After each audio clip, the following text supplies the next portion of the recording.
Hey, do you know what happens if you say David Seymour's name 3 times? Oh, Try it. please tell me it bursts into flame Just and just say it has to 3 roll times. around kicking his Say it heels 3 around. times. Go on. David Seymour, David Seymour, David Seymour. Fuck. Let's have a look at some New Zealand news from today. Treaty Principles Bill has been presented at Parliament. Oh. Here is the announcement. Has been introduced to Parliament. Today's important for our democracy. The Treaty Principles Bill has been introduced to Parliament. That means it'll be debated soon. This bill is about equal rights, and it asks New Zealanders to talk about what our treaty really means for our future. There's 2 basic sides to that. One says that the treaty is a partnership between 2 groups. The other says it unites us with equal rights and the same basic respect. That second one would be wrong. It's a contractual agreement between 2 groups. That's what the treaty is. Yeah. You're trying to redefine the treaty, but the treaty is an agreement between 2 peoples. One people being Māori, the other people being the Crown. That's actually what it's about. And especially in 1839, 1840, they weren't thinking about a multicultural society, in 150, 200 years from then. So they just did it amongst themselves. And Māori who were here first said, yep, you guys can come and live here and let's make an agreement between us. And then that's the one you're going to stand by forever, eh? And the Crown gave them a big wink, and behind their back they had their fingers crossed and went, yep. And now we've got someone saying, this is the original agreement that we set up. Yeah, we want to change it. That's actually what they're saying. And you know what, Chewy? That's a conversation to be had. Changing the original agreement. But that's not what they're saying. They're saying the original agreement is saying something that it's not. So I'm not saying that this isn't a conversation that could be had about changing it, but that's not what these guys are saying. They're saying it already says that, which it does not. And dignity for each person. Now the courts, the Waitangi Tribunal, some academics and civil servants and politicians. Some academics. Did you put that in there? Some academics, like kind of all of them? It's just some, 2 or 3 or 400. Politicians have said, no, the treaty's a partnership.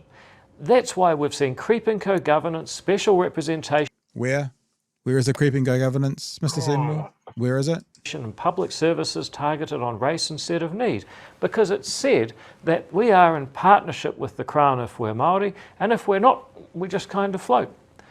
But no society has ever succeeded in dividing its people by ancestry, and thankfully that's not even what the treaty says.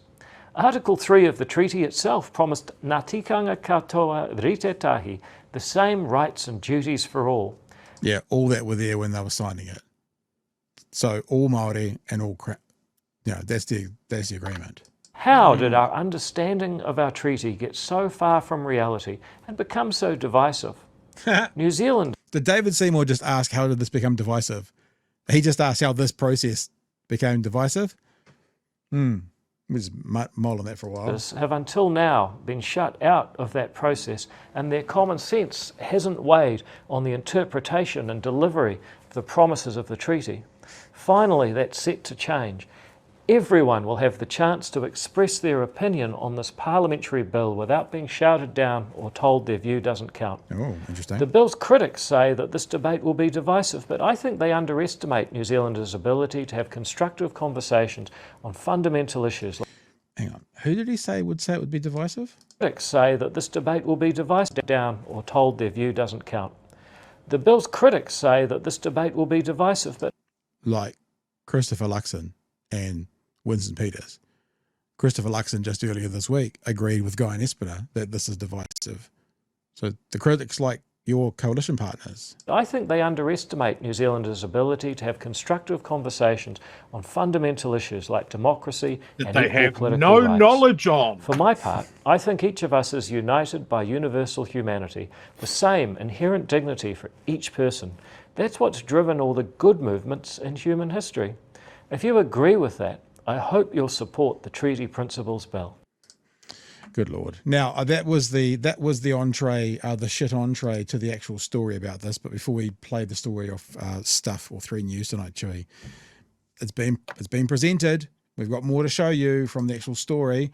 Would you like to add anything before we keep going? This fucking skin suit raining down from on high that he knows best about what the people of New Zealand want. I just looked at his education. He's got a Bachelor of Engineering, with a qualification in engineering and philosophy, not history, not New Zealand history. Has done no notable work in that field. Lived in Canada for years for an Atlas think tank that has a heart on keeping Indigenous people in their fucking place and out of the way of their interests. And he says that we don't know what it means. He wants everyone to stick their oar into something that we don't spend any time on teaching in schools, certainly not in the last 30, 40 years. It's only really started in the last 20. It's been debated consistently for the last 50. But he thinks that all of that work, all of that discussion by people that are scholars, that are legal experts, is all for naught, not worth it. Let's start again. The absolute disrespect. So on that point, from 3 News tonight. The final form of the contentious Treaty Principles Bill has been revealed as it was introduced to the House today.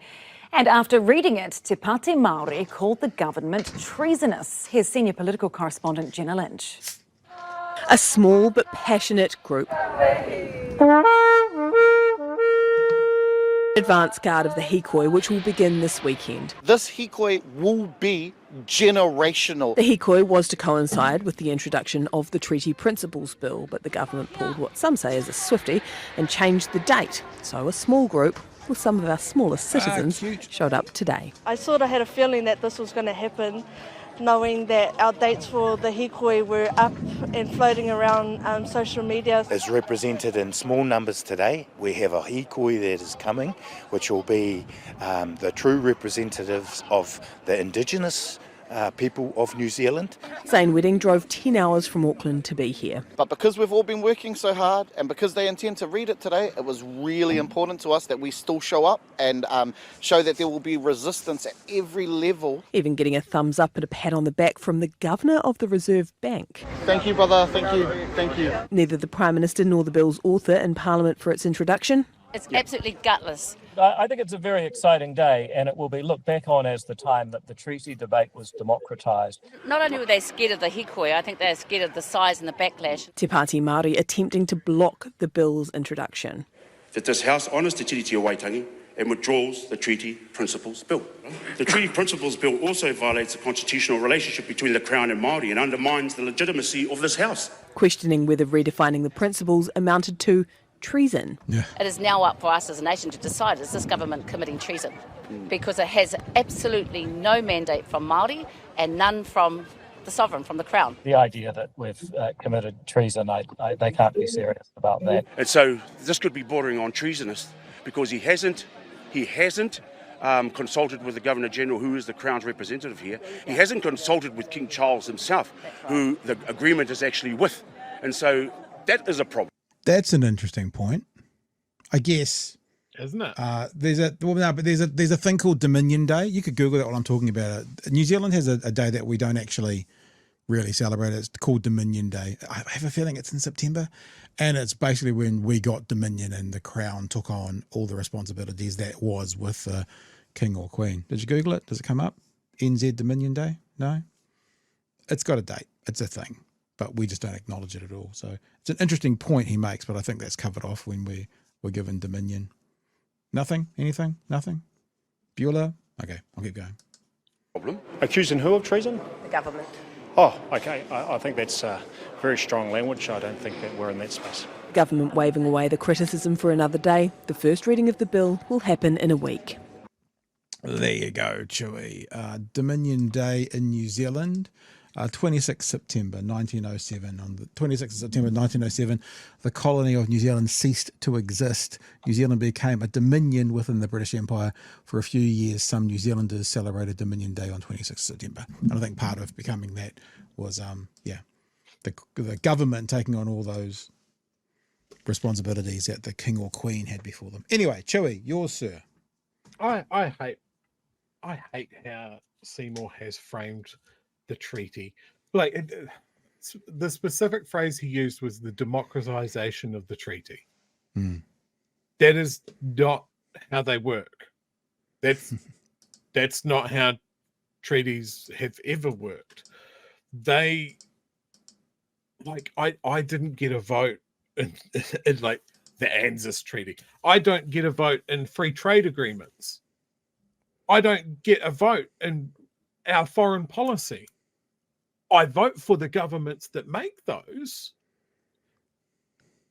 But the idea of, we have to democratize a treaty from the 1840s, which is like our foundational treaty, something that is fucking more or less unique in colonized countries, that we have this agreement to start with. And he's fiddling around the edges to say that something that has been thrashed out in the tribunals of lawyers and experts and historians, people that have interpreted what this treaty means and how it would be applied in this country. And I thought just recently we were starting to get our heads around it, that it is something that permeates everything the government does. I hate how he tries to frame it as something that is racist, that it's an agreement between races. It is not. It is an agreement between the Indigenous people of New Zealand and those, well, I was going to say those that came after, but it's not even that. It's the Crown. It is the Crown.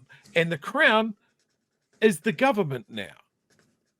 It is not between Māori and everybody else. It is not between Māori and white people. It is not between Māori and Indians or Chinese or Americans, well, sure, are coming here in huge numbers. It has nothing to do with that, but he wants people to believe it. He wants people to draw the line of making laws based on someone's ancestry never works. And he wants people to fill in the gaps going, South Africa, apartheid. It is not apartheid. He talks about allocating resources based on race is wrong. It would be if that was the only thing. I want to go to Seymour. You acknowledge that it should be based on need. Should we look at the ethnicity of the people that are most at need? Should we look at whether there's a trend there? Why are Māori represented in some of this country's worst statistics? Because my fear is every time you say that it shouldn't be based on race, it should be based on need, and the people that need it the most just happen to be of a particular race, that you are sitting there going, it is like that because of their race. That's just the way they are. Could you imagine a bunch of New Zealanders moving to America? Let's say over the next 100 years, heaps of New Zealanders turned up to America. And we went, let's democratize the Constitution. I think we should all get a say in what it is. Maybe we should get that Second Amendment, the right to bear arms, and democratize it. We should all get a say. Because he used that word, didn't he? Or you all have a say, where everyone gets a say. We should all have a say. If you said that to David Seymour, he would say that's ridiculous. And you're like, yeah. So why does it make sense here? And the only thing he'll come back to is because he says it's about race. It's not about race, but that's what he says. It's about race. I would love to have a say on the treaty. In fact, I've just had it, you know. But the thing is, I'm not qualified. I don't have the educational background to renegotiate the terms of a treaty written over 150 years ago. I haven't got the time. I don't have a background in treaty negotiations or contract law. And neither does David Seymour. And neither does the vast majority of people that he is dog whistling with this fucking thing And I know he's just going to drag it through our debate for the next 6 months. This is a dead duck. It's not going anywhere as soon as they vote because nobody's supporting it.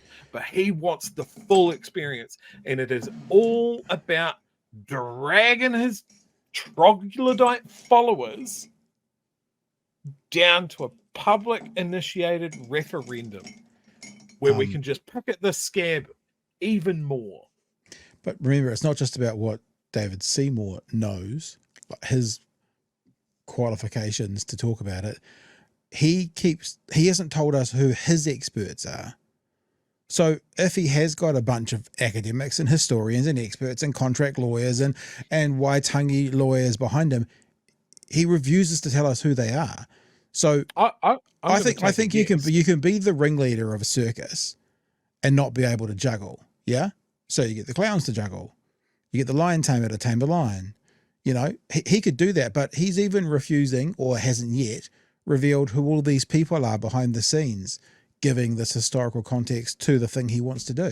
So it's not just him, it's him and his knowledge, and him not telling any of us where this idea or knowledge has come from. We need to search David Seymour's house. Because No, we I'm don't. pretty sure stuffed in a wardrobe somewhere is the reanimated corpse of Governor Gray. And when the sun comes down, he comes out. And while little David Seymour's in his jammies, tucked up into his single bed, Governor Gray is whispering in his ear, the treaty is wrong and we need to reinvade Waikato. It's obviously Don Brash, because he's got Hobson as well, telling him that when he was still here, he whispered, we are one people. So they've both got some kind of time machine where they've gone back. So we're in agreement, Pat, because I want to mark this down. Someone check the time. Pat is in agreement that David Seymour is using paranormal means to get this done. He's a wizard, Harry.